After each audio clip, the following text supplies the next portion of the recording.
Boa tarde, pessoal.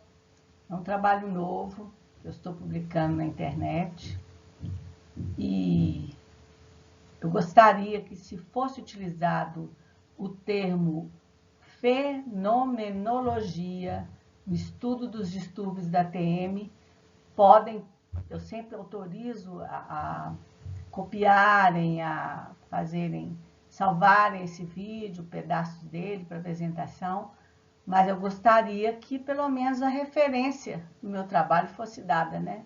Como eu faço sempre, que utilizo alguns trabalhos, alguns princípios, eu dou as referências. Então, se utilizar, por favor, o nome fenomenologia no estudo dos distúrbios da TM, gostaria que colocasse o meu nome como referência nesse trabalho, ok?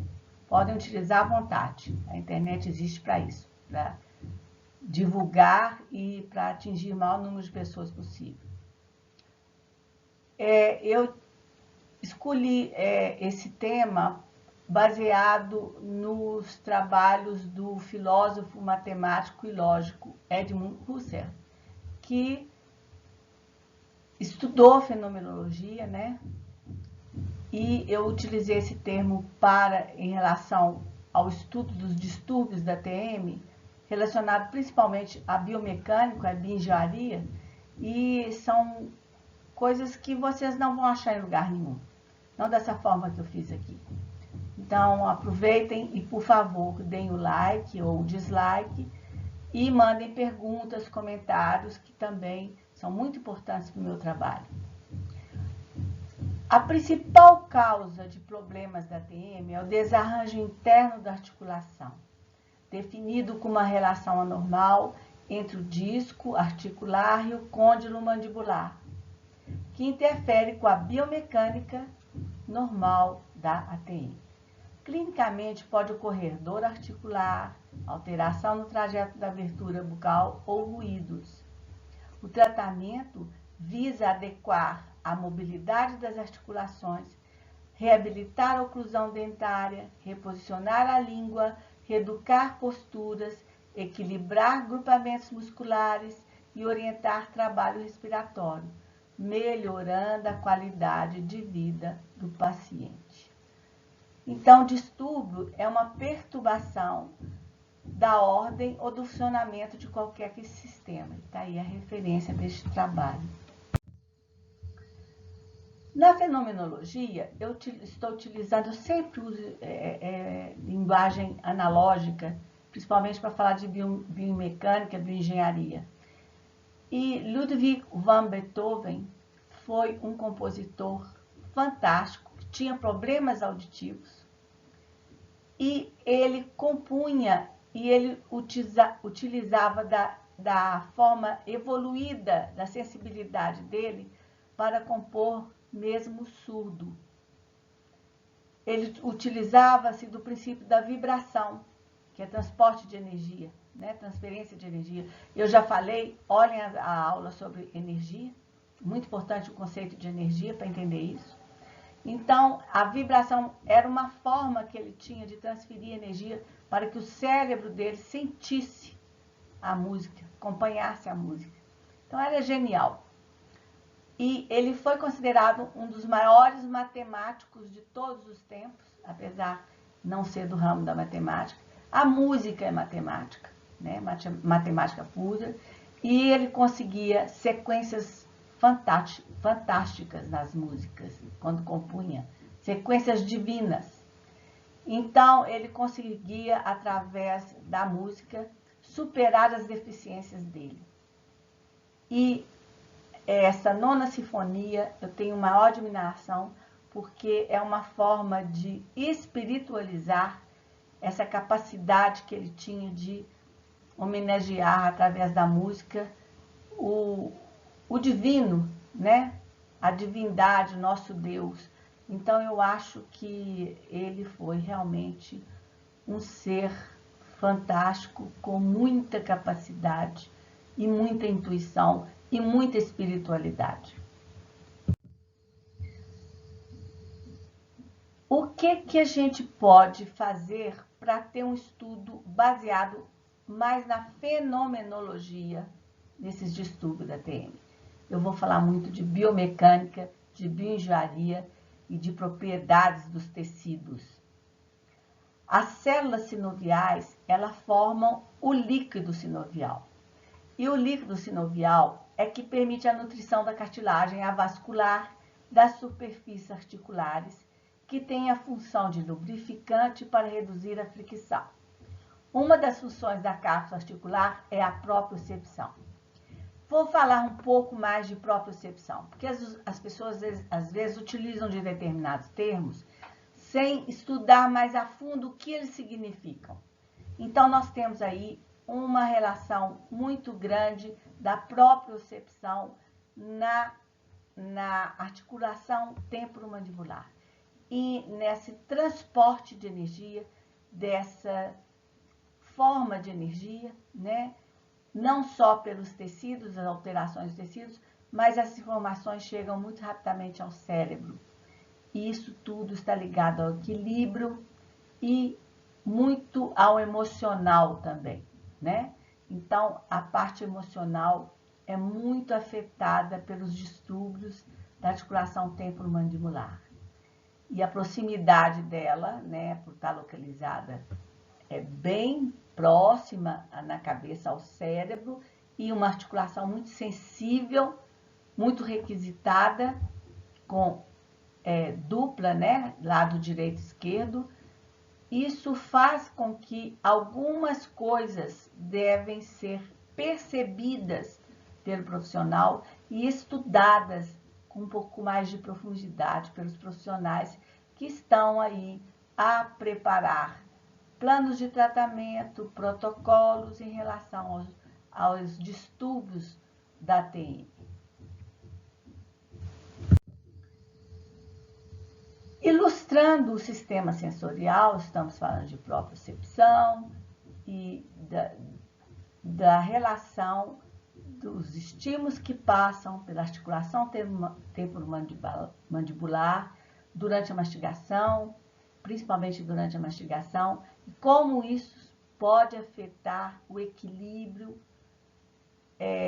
a função mastigatória, dentre outras coisas mais, do paciente, que muitas das vezes causam dores terríveis, zumbidos no ouvido, problemas que levam a um distúrbio emocional do paciente, traz consequências muito graves ao estado de saúde e de bem-estar do paciente.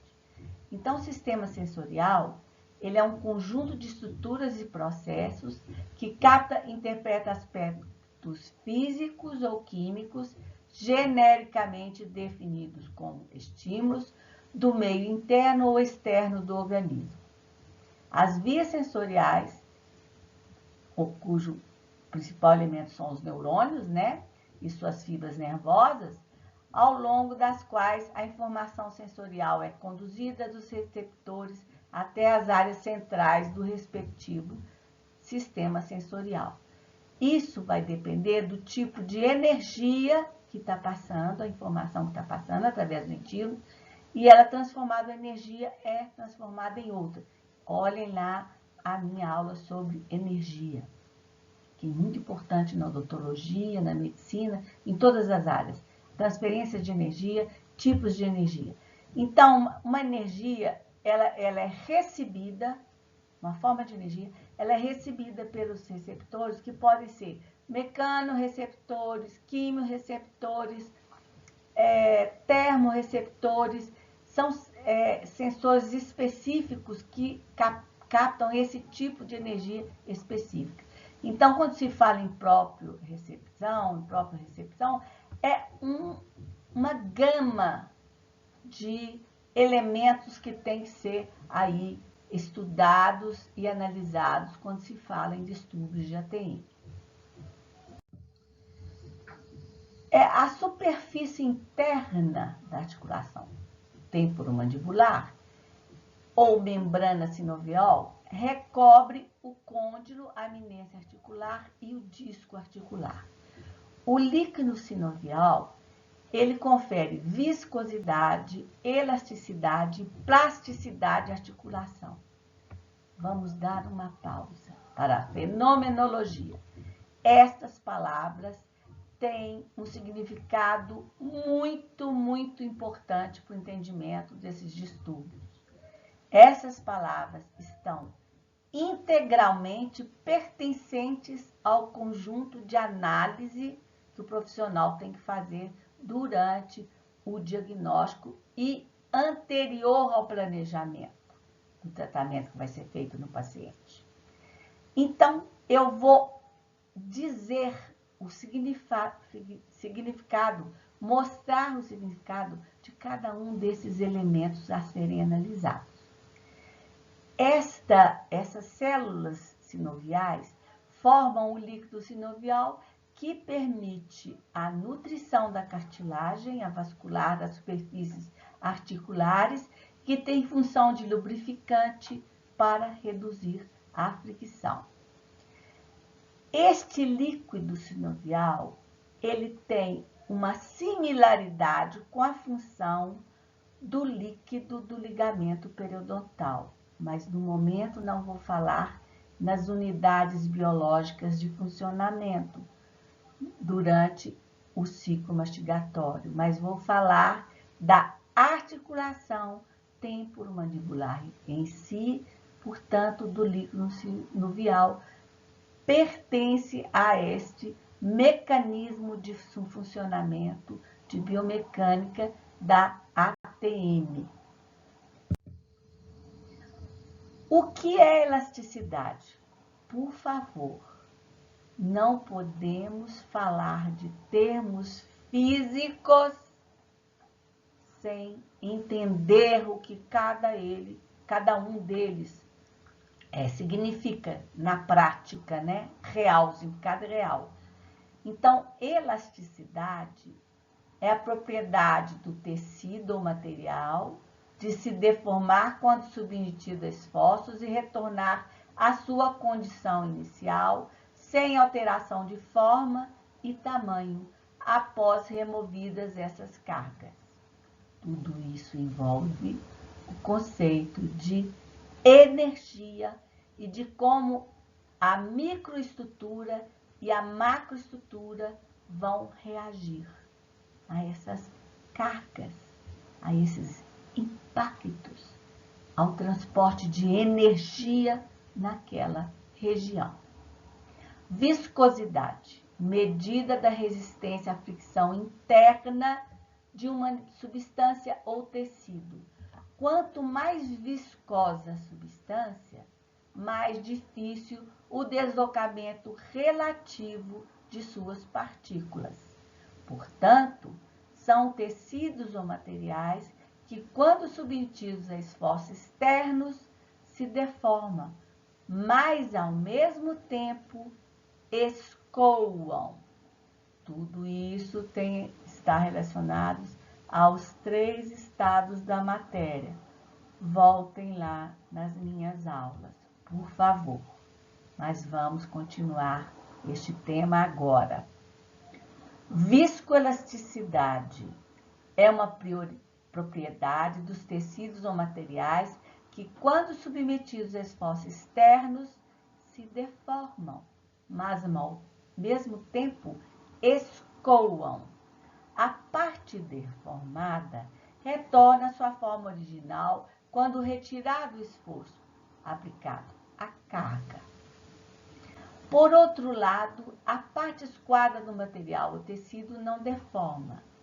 Carga, tensões, são forças, distribuição de forças, de tensões, de cargas, são temas que nós temos que rever para entender essas propriedades tão faladas que parece que alguns apenas as citam como papagaios.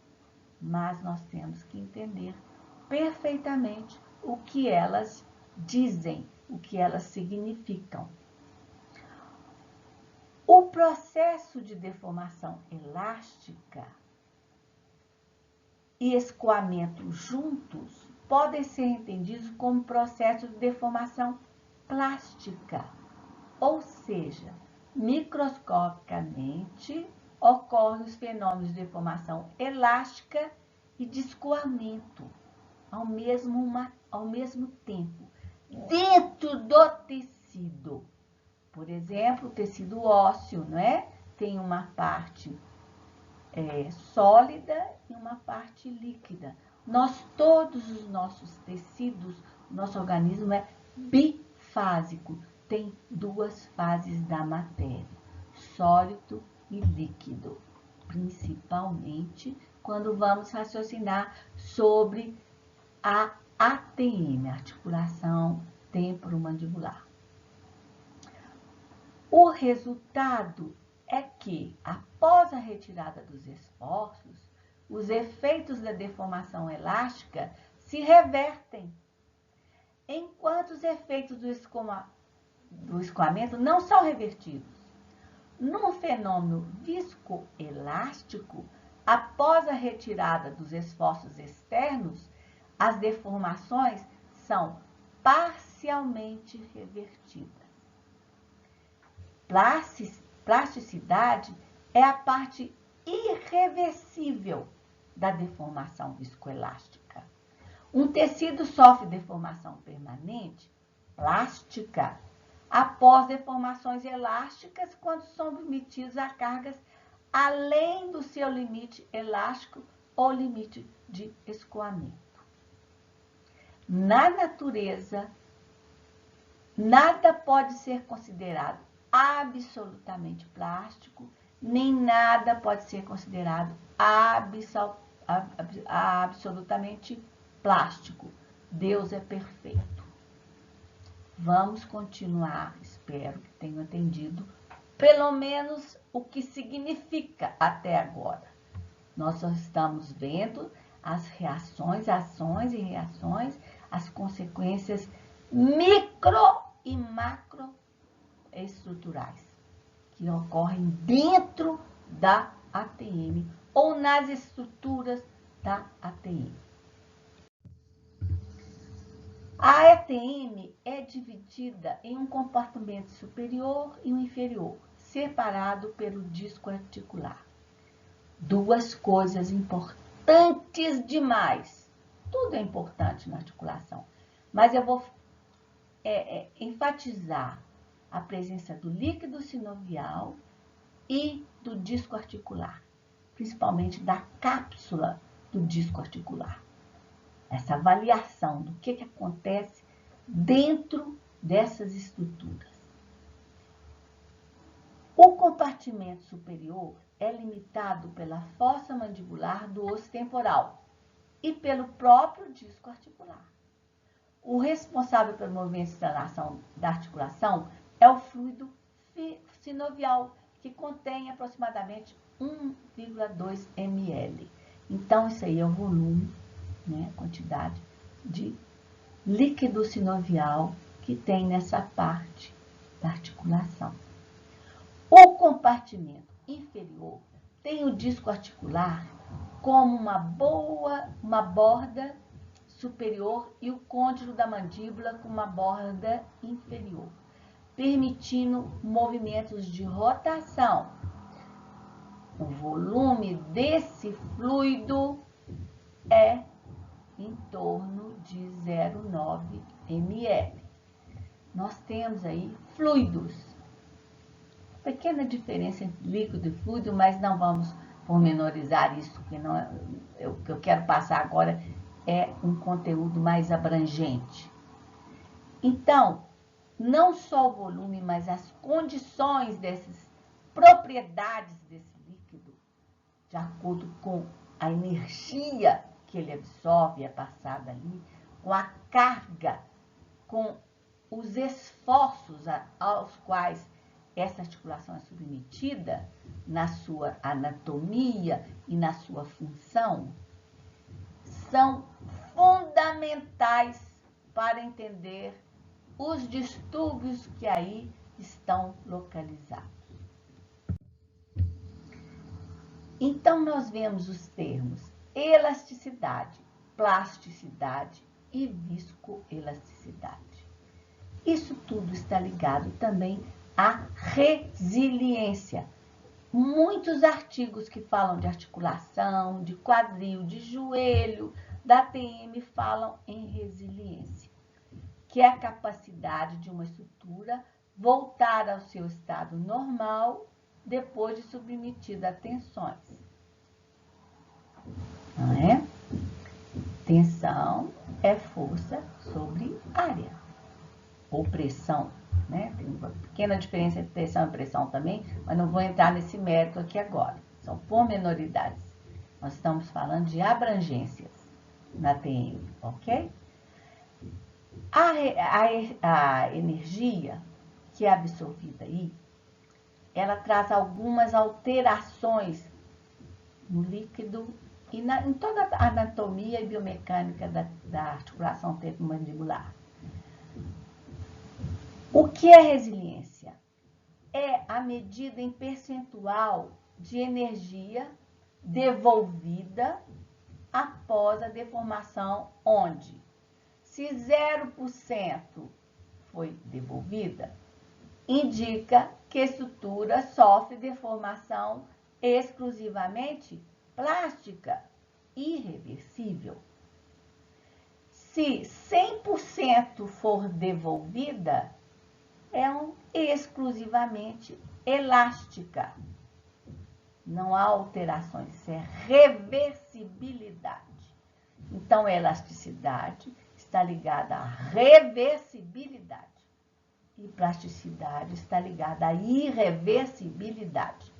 Em relação à articulação temporomandibular, quais impactos, quais tensões que são transferidas ali durante a mastigação, na própria mastigação, ou durante os movimentos de bruxismo, ou as más posturas, ou a forma não sinérgica em que os músculos da TM ligados à mastigação, à articulação temporomandibular, estão funcionando aos pares.